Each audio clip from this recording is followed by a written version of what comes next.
아까 국민의힘 얘기하는 거 좀 이어가 보겠습니다. 국민의힘의 윤한홍 의원, 우리 흔히 알고 있는 이제 친윤 이렇게 분류가 돼 있는 인물인데 최근에 장동혁 대표를 이제 똥 묻은 개로 표현을 하면서 등장을 했습니다. 그리고 윤석열 처음부터 우리 쪽 아니었다. 뭐 이런 얘기도 했고요. 거기다가 작년 총선 직전에 윤석열한테 그 의대 정원 문제 그 2,000명 사과해야 된다라고 했더니 10분 가까이 평생 살면서 들어보지 못했던 욕을 다 들었다. 김건희 라인의 견제를 엄청 받았다. 이런 언급을 했다고 해요. 이게 왜 이러는 거예요, 윤한홍 의원은? 이게 이제 때가 찼다. 타이밍이 왔다. 이게 이제 정치인들의 본능이죠. 이제 그거 아니겠습니까? 언제까지나 이게 세상이 바뀌었는데 친윤 핵심, 윤핵관 이거를 지고서 계속 갈 수 없으니까 언젠가 이제 털어내야 되는데 계엄 비상계엄 1년 맞아가지고 당에서 이제 이런저런 행사들이 있고 하니까 공개적으로 이렇게 얘기를 하고 그러더니 이제 이분이 원래 방송 출연 잘 이렇게 하는 아니죠. 아니거든요. 예. 근데 이제 오늘 또 라디오에 나왔어요. 예. 이렇게 그런 비사 자기 이제 그 동안에 이런 얘기들이 또 있었다라는 것도 풀어내는 걸 보면 적극적으로 이제 자기의 쓰여진 그 뭐 친윤 이 레떼를 좀 떼고 싶은 거죠. 그러니까 우리가 뭐 친윤 그러니까 이제 윤석열과의 관계가 뭐 이렇게 위아래 이렇게 생각하기 쉬운 건데 그 언론에서 이제 주로 얘기했던 언더찐윤이라고 얘기되는 그 TK 중심의 중진들. 네. 그러니까 판이 어떻게 돌아가든 자기들 중심의 그 헤게모니를 가지려고 하는 사람들은 지금 지방선거 판을 앞두고 뭔가를 지금 작동을 시키는 것 같긴 해요. 그 주호영 의원도 비슷한 취지의 또 발언을 최근에 했던데. 그러니까 이제 주호영 의원을 무슨 뭐 친윤이다, 찐윤이다 이렇게 분류하기는 좀 어렵긴 하죠.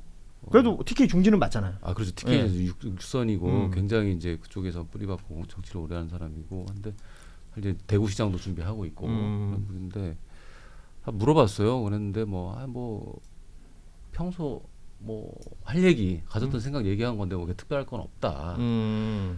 근데 이제 당연히 이분도 그 동안에는 가만히 있었거든요. 그렇게 결국은 지금 윤석열과 선을 긋고 자르려고 하는 거 아니에요? 그렇죠. 이게 사실 영남이라고 해서 뭐 다 무슨 보수적이고 윤석열 편이고 이러진 않는 거예요. 영남 의원들도 얘기해 보면 다 지역 돌면은 윤석열을 하고 어떻게 언제까지 가려고 그러냐. 장동혁 대표. 근데 그동안 너무 조용했잖아요. 그러니까요. 그래서 근데 이제 이게 어떻게 1년 비상계엄 1년이라는 계기로 해서 좀 많이 이제 끌어오르는 거고 또 공교롭게 6개월 뒤에는 또 지방선거 다가오고 하니까 시점들이 맞아서 슬슬 이제 각자 가는 거죠. 각자 털고 나는 이렇게 간다라고 좀 자기의 판을 좀 깔아놓는 거죠. 본래를 좀 벗으려고. 국민의힘 관련된 뉴스들은 뭐 지금 이 움직임이 있고 또 하나는 이제 한동훈 전 대표 그 소위 말하는 당원 게시판 그 사건 관련해서 당무위원회가 중간 발표를 했잖아요. 이것도 왜 중간 발표를 했는지 모르겠는데 그 당무위원장 명의로 발표를 했습니다. 그 핸드폰 번호나 뭐 탈당 일시 이런 것들을 쭉 얘기하면 그 실명을 밝히지는 않았으나 한동훈 전 대표의 가족들로 충분히 의심될 만한 내용들이 있다 보니까 이걸 가지고 뭐 소위 말하는 이제 당권파냐 뭐 아니냐 가지고 나눠서 서로 지금 설전을 펼치고 있더라고요. 실명을 밝혔죠. 밝힌 거예요. 가족들, 장인, 장모 그리고 딸 외국에 있는 딸까지 해서 재외 국민인 거, 뭐 재외 동포인 거 확인했다. 아는데 그 한동훈은 말을 되게 잘하는데 이거 했다 당원 게시판 가족 동원해서 썼다 안 썼다 이 얘기는 안 하잖아요. 그러니까요. 안 썼으면 안 썼다고 얘기하면 되는데 익명 게시판에 뭐 사설, 칼럼 이런 걸로 비판하는 게 무슨 문제냐? 아니 그러면 당당하게 내가 썼는데 이게 불법은 아니잖아 뭐 이렇게 하던가. 근데 국민의힘 입장에서 업무방해로 걸면 불법이 되거든요. 수사를 받을 수 있는데. 그럴 수 있죠. 왜냐하면 게시판이니까. 그래서 업무방해가 될 수 있겠는데 유독 남의 얘기는 그렇게 잘하는 양반이 본인의 이 당원 게시판 사건에 대해서는 떳떳하게 말을 못합니다. 그럼 저 같으면 그냥 썼으면 썼다. 뭐 당시에 윤석열 김건희를 비방했을 때 본인 당대표 때 아닙니까? 이때? 그렇죠. 본인이 국민의힘 당대표 때죠. 대표 맞아요. 때 국민의힘을 이끌면서 대통령 부부를 뭐 이렇게 욕을 했다. 뭐 그때 하고 싶었다. 앞에서 못해서 뒤로 했다. 그때 뭐 열차에서 어디선가 만나서 90도로 인사하고 그러지 않습니까? 그 서천 시장, 서천 시장에서 가지고 그러잖아요. 거기서 내가 앞에서 면전에서 욕하기 그래서 뒤로 했다. 뭐 이렇게 하던가. 이렇게 말을 잘하는 사람이 본인 사건에 대해서 입을 닫으면서 이걸 뭐라고 하든가 정치적 탄압? 예, 뭐 그런 얘기도 했습니다. 뭐 자기들끼리 정치적 탄압을 하니까. 그러니까 이거 잘 이해가 돼요. 이분이 이게 이제 이 발표가 나오고 그 다음 날 페이스북에 쓴 게 그거잖아요. 계엄의 바다를 건너 미래로 가야 할 중요한 시기입니다. 당을 퇴행시키는 시도가 참 안타깝습니다. 이제 계엄의 바다가 여기 왜 나오는지 좀 잘 모르겠어요. 왜냐하면 이게 말씀하신 당 대표 시절인 작년에 그렇죠. 계엄 예. 직전에 이 논쟁이 굉장히 달아올랐었어요. 예. 이걸로 진짜 그렇죠. 정면 충돌을 맞아요. 진짜 세게 예. 가려고 하던 때였는데 그때도 똑같이 회피했거든요. 계엄 덕에 물타기 된 그래서 거죠. 계엄 예, 때문에 예, 이 맞아요. 사안이 잊혀졌다가 지금 이제 장동혁 대표가 이제 여러 끄집어 의도로 올린 이제 거죠. 끄집어내서 세게 나오는데 여기서 계엄의 바다를 건너서 가야 되니까 이런 시점에 이걸 왜 꺼내냐 이런 건데 말씀하신 대로 본인이 한 것 아니다 그거 인정하면 넘어갈 수 있어요. 그러니까 이제 사람들 얘기하는 거는 작년에 그렇게 터져 나왔을 때 바로 그냥 사실은 내가 확인해 보니까 우리 가족이 뭐 이렇게 했다. 그런데 좀 송구하다. 뭐 이 정도 그냥 가볍게 넘어갈 수 있었을 텐데 그거를 그때 안 하고 계속 버티니까 일이 더 커지고 있다. 근데 이거는 보험친구.com 광고를 시작합니다. 이 보험친구.com 부담되는 보험료 알듯말듯한 보장 내 보험 바로 알고 싶을 때 그럴 때는 검색창에 보험친구.com을 검색하시기 바랍니다. 아니면 1844-0585로 전화를 하셔도 좋습니다. 이미 가입한 보험의 경우에는 뭐가 문제인지 또 내가 가입한 보험에 어떤 장단점이 있는지 보험친구가 무료로 상담해 드립니다. 암보험, 종신보험, 실손보험처럼 누구나 다 아는 보험부터 화재보험, 배상책임보험, 운전자보험까지 모두 상담이 가능한 보험친구.com 검색창에 보험친구.com 혹은 화면에 지금 보이는 QR코드를 이용하시거나 전화 1844-0585 어디든 연락 주셔도 이 보험친구라는 여러분의 든든한 친구를 만나게 되실 겁니다. 나 참 이상하네. 이게 장인 장모한테 저 같아도 가족 공모를 하면서 자 당원 게시판에 들어가서요. 이런 걸 좀 써주세요. 이렇게 하지 않는 한은 그걸 자발적으로 미국에 있는 딸까지 그걸 올리나요? 근데 내용이 되게 비슷해요. 이건 가족의 단톡방 같은 데서 치밀하게 사전 모의를 한 다음에 역할 분담을 했던 게 아닌가라는 생각이 드는데 말을 못 하겠죠, 그것 때문에. 아니, 그러니까 오히려 그 말씀하신 것처럼 이제 뭐 여차저차 하여 이런 일이 있었다, 뭐 송구하다까지 만약에 갈 수 있을지 모르겠지만 인정을 한다면 디테일하게 오히려 본인의 선명성 같은 거는 더 생길 수도 있는 거잖아요. 정치적으로는 그런 것들, 그러니까 뭐 이런 거 같아요. 다 욕심이 되게 많은 거야. 네. 이것도 잃기 싫고 저것도 잃기 싫고. 아니 본인은 완벽한 사람이어야 되니까. 글쎄요. 예. 아무튼 이해하기 힘든 행보를 계속 걷는 것 같아요. 그러니까 완벽주의자라고 많이 불리고. 아 그래요? 네, 본인은 그러니까 완벽주의자인데 완벽주의자인 거죠. 완벽하진 않고. 그러니까 아니 어떻게 완벽한 사람이 어디 있겠어요. 본인도 의도했든 안 했든 이거 사실은 자기가 시켜서 한 벌어진 일이 아닐 수도 있어요. 네.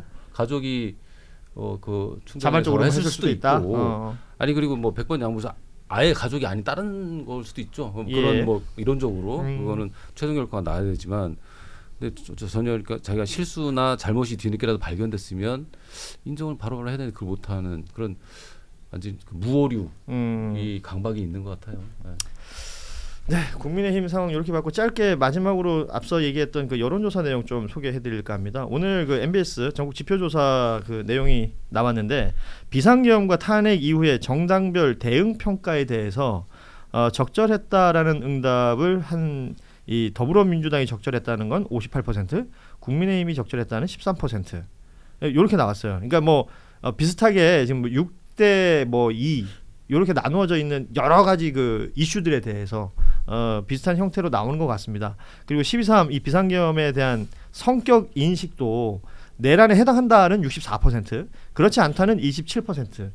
대부분 비슷한 어떤 비율로 나누어져 있는 것 같은데 국민의힘에서는 이 내용을 계속해서 내란몰이라는 표현을 쓰고 있고 그리고 검찰개혁, 사법개혁 중단하라 이러면서 뭐 장외투쟁도 하고 있고 장동혁 대표는 연단 위에 올라가면 또 그 발언 자체가 굉장히 또 세지기도 하고 이런 상황들이 연출되고 있습니다. 아시다시피 정기국회 마지막 날 있었던 그 필리버스터 나경원 의원 필리버스터를 했던 내용도 가맹사업법하고는 전혀 상관없는 내용을 해서 우원식 의장이 이 제재를 했던 내용도 오히려 정치적으로 해석하고 있는 내용들이 더 많은 것 같은데 일단 여론조사에서 느껴지는 건 뭐냐면 비상계엄을 내란으로 인지하는 세력 그 숫자가 훨씬 더 많기 때문에 그러면 이건 내란을 청산해야 된다라는 취지의 퍼센테이지도 비슷하다는 거거든요.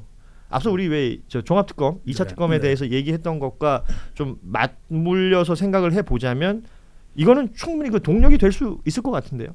저는 아마 다음 주에 2차 계엄의 구체적인 증언, 그러니까 군 고위직의 2차 예, 계엄의 예. 구체적인 증언이 나올 거예요. 어. 제가 이제 알고 있는 게 있는데 지난번에 그 박중령이 얘기했던 아니 거 말고 그런 수준이 말고 아니고 스타 이상, 아 네, 스타 이상급 장성급에서 예 2차 계엄에 대한 본인의 직접 음. 본인과 관련된 이야기가 인터뷰 기사로 나갈 겁니다. 어. 어딘가에서 제가 어. 어디 말 못하겠는데 아 근데 저는 뭐, 이제 그 전에도 뭘 그렇게 많이 알고 있어요? 전에도 좀 피곤하지 전에도 좀 알고는 있었죠. 근데 제가 예. 이제 뭐 뉴스타파 떠서 직접 기사를 쓰진 않으니까 예, 이제 예. 후배들 뭐 하고 하는데 그게 중요하죠. 2차 특검에서는 지금 윤석열이 주장하는 게 아유 그냥 겉만 좀 주고 뭐 이렇게 아하. 하려고 했어요. 뭐 그렇죠. 장난식으로 얘기를 하잖아요. 경고성이다. 그게 어쩐다. 아니고 아. 이제 당일에 22월 4일 새벽에 아하. 구체적으로 2차 계엄 예를 들면 우리가 결심실에서 뭔 얘기를 예. 하고 이러다 끝났어요. 아하. 근데 구체적으로 지시를 하고 움직인 정황이 있더라. 아. 라는데 거기 관계된 고위 장성급 군 관계자가 폭로를 하는 것 같습니다. 계엄 그게 버스에 중요하죠. 탄 사람인가요? 네. 그건 모르겠습니다. 하여튼 뭐, 궁금해. 아니면 그 작전 그 지휘 통제실에 있던 하여튼 뭐 사람이. 예, 하여튼 구체적인 우리가 걸 들으면 어쩌다가 깜짝 놀란 사람인데 구체적인 걸 보도가 예. 나오면 알 아니, 테고. 우리가 들으면 깜짝 놀란 음. 사람인데 이렇게 되면 2차, 3차를 해가지고 진짜 그렇게 실행을 하려고 예, 했구나. 예, 예. 정적들을 다 제거하고 죽이고 음. 국회의원들 가두고 그러면 하는 거죠. 지금 예를 들면 노상원 수천만 해도 뭐 저렇게 하려고 했겠어. 뭐 용역업체 지금 뭐 D사라고 나오잖아요. 중국. 예. 그 D사 아니에요. 어. 다른 데 있습니다. 아하. 그거는 이제 정보사 내부에서 또 확인이 된 건데 어. 그런 것들이 나와야죠. 2차 특검에서 더 디테일하게. 예, 예. 정확하게 어느 업체고 지금 정보사 내부에는 그걸 자기들이 알고 있더라고. 예. 그러니까 종합특검, 2차 특검 이렇게 뭐 표현은 좀 다르게 쓸 수 있겠으나, 그러니까 지금 그 우리가 흔히 말하는 3특검 체제가 마무리된다 하더라도 내란 관련된 수사, 또 척결, 뭐 진상조사 이걸 완벽하게 해야 된다는 것에 대해서는 확실히 국민적 요구가 있다라는 부분까지는 우리가 확인할 수 있을 것 같습니다. 자, 오늘 뭐 카레옹님이 회식 2차 가듯이 2차 생각만 했네라는 댓글을 보내주셨는데 계엄도 그렇게 생각했다면 참 끔찍한 일이죠. 예. 오늘 저희가 준비한 뉴스는 이 정도로 마무리하도록 하겠습니다. 그 후속 보도들 나오는 내용들이 아마 더 있을 것 같아서요. 내일 좀 더 풍성하게 저희가 준비해서 또 뉴스다이브에서 만나도록 하겠습니다. 오늘은 여기서 마무리하겠습니다. 함께해 주신 우리 황준범 위원 그리고 봉주 기자와 함께 인사드리죠. 내일 오후 3시 반에 뵙겠습니다. 고맙습니다. 네, 고맙습니다. 맞습니다. 보험친구.com 광고를 시작합니다. 이 보험친구.com 부담되는 보험료 알듯말듯한 보장 내 보험 바로 알고 싶을 때 그럴 때는 검색창에 보험친구.com을 검색하시기 바랍니다. 아니면 1844-0585로 전화를 하셔도 좋습니다. 이미 가입한 보험의 경우에는 뭐가 문제인지 또 내가 가입한 보험에 어떤 장단점이 있는지 보험친구가 무료로 상담해 드립니다. 암보험, 종신보험, 실손보험처럼 누구나 다 아는 보험부터 화재보험, 배상책임보험, 운전자보험까지 모두 상담이 가능한 보험친구.com 검색창에 보험친구.com 혹은 화면에 지금 보이는 QR코드를 이용하시거나 전화 1844-0585 어디든 연락 주셔도 이 보험친구라는 여러분의 든든한 친구를 만나게 되실 겁니다.